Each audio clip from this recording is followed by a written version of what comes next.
The likes of Sir Alex Ferguson, Pep Guardiola, and Arsene Wenger have all excelled in management, bringing trophies galore to their respective clubs. However, there are different circumstances where managers have struggled to bring greatness to their club.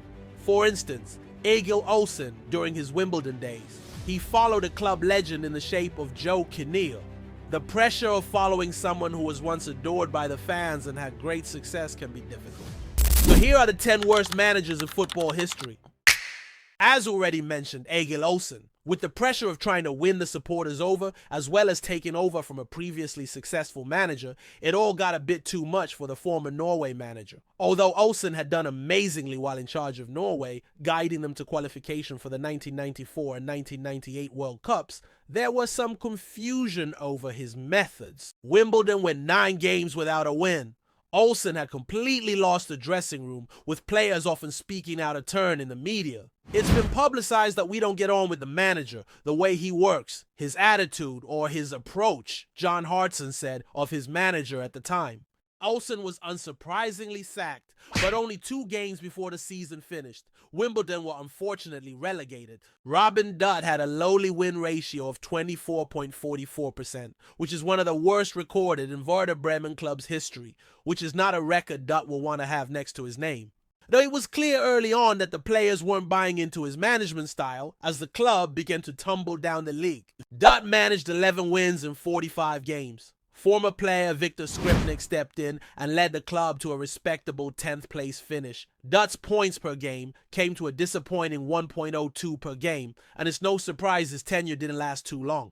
Now, Vincenzo Montella's official reason for being sacked was due to a lack of respect and a breakdown in trust with the club.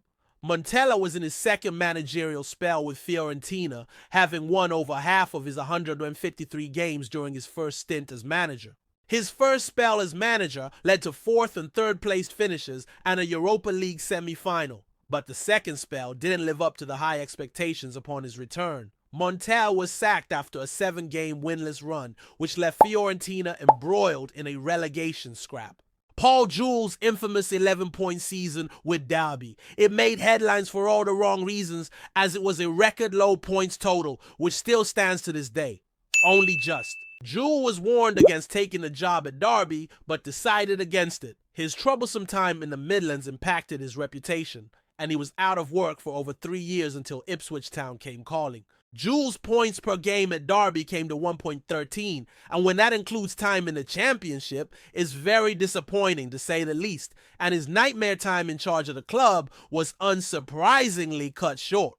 Brian Laws took over a battle in Burnley and managed to lose 17 of his first 27 Premier League games, giving him a 29.7% win ratio. He was hired after getting sacked by a championship team. Not exactly a glowing resume.